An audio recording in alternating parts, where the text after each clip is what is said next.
Como entender as tentações de Jesus?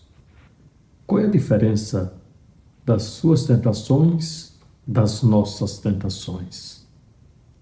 Nós estamos celebrando o primeiro domingo da Quaresma, que traz este evangelho de São Mateus, capítulo 4, do versículo 1 ao 11, que apresenta as tentações de Jesus.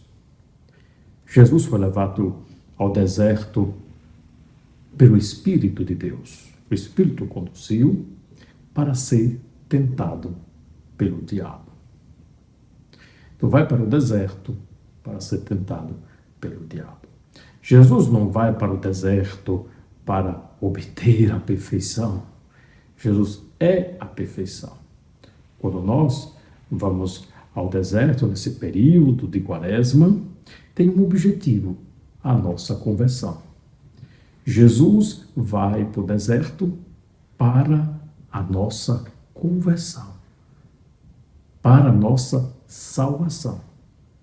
Vai ser tentado pelo diabo, mas a sua tentação é muito diferente da nossa. Jesus, sendo tentado, nos ensina como viver diante da tentação, como afrontar a tentação. É uma pedagogia de Deus por amor a nós. Vejamos, Jesus sofreu, vamos dizer, 3 tentações, passou por 3 tentações. E devemos nos inspirar, aprender dele como viver as tentações. É claro, pedindo a sua força, o seu Espírito, aquele Espírito que o conduziu ao deserto, que é o Espírito Santo. A primeira tentação de Jesus é o prazer. É transformar pedra em pão.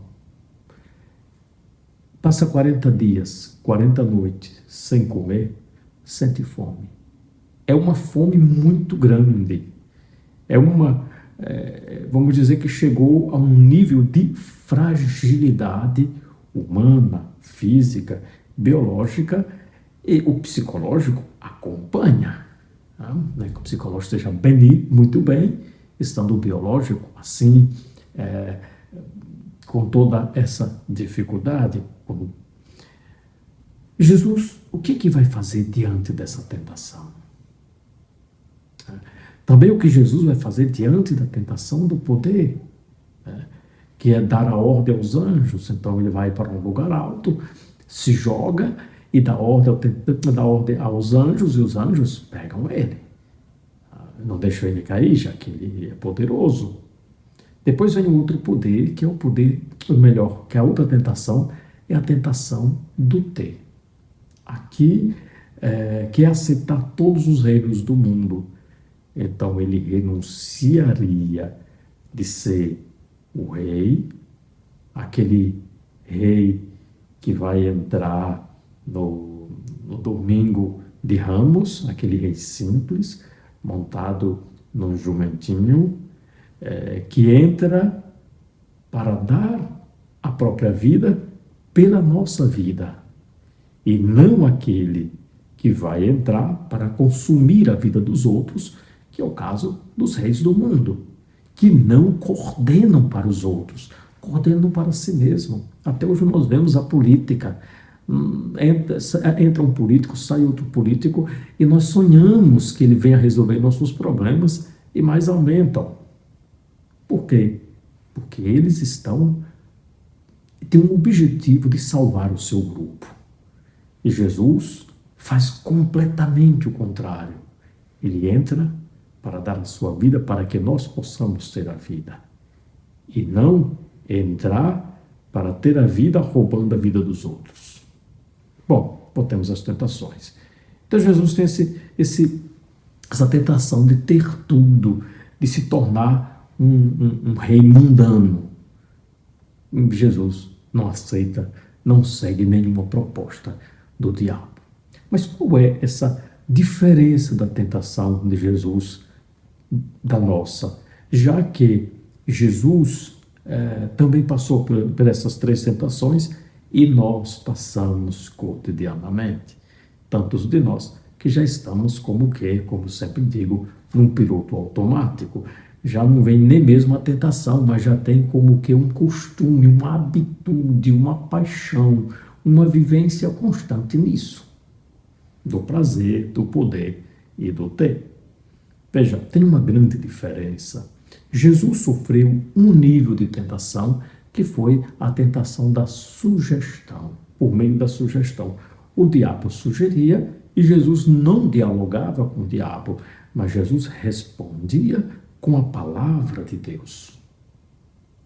Jesus respondia com a palavra de Deus. Nós sofremos outros níveis de tentação. Jesus sofre somente o nível da sugestão. Nós sofremos do colóquio. O colóquio é um exemplo. Se o diabo diz, transforme pedra em pão, aí eu começo a pensar, se eu transformar a pedra em pão, eu mato a minha fome. Começa a dialogar com a tentação. E aí, esse diálogo vai aprofundando. E aí vai para o terceiro nível, que é o combate. Isto é, já se instala no coração. Eu permiti que se instalasse, e se instalando já não quer mais sair. Aí eu fico de, não, mas eu não quero isso. Então tira isso de mim, mas deixei entrar. E deixando entrar, pode ser que vá para um outro nível, um quarto nível, que é o consentimento. Diz, não, é isso que eu quero.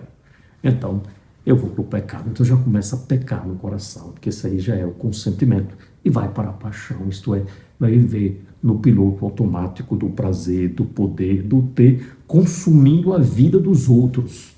Não é dar a vida pelos outros, mas é viver para que os outros deem a vida para você. É muito terrível isso, no sentido de consumir a vida dos outros, roubar a vida dos outros, roubar as energias dos outros. Viver pelo prazer, pelo poder e pelo ter. Jesus é um grande exemplo. Jesus foi conduzido pelo Espírito de Deus ao deserto para ser tentado para o diabo, nos dando exemplo de como viver na tentação, porque ele sabe de nossas fragilidades, de nossas dificuldades, e assim também quis nos ajudar, nos inspirar, nos ensinar. Eu digo que essa experiência de Jesus no deserto é uma grande catequese para nós, para vivermos e reequilibrarmos a nossa vida. Que nessa quaresma, com essa reflexão, possamos reativar a nossa vida espiritual. Que o Senhor nos abençoe, nos guarde e nos conserve no seu amor. Amém.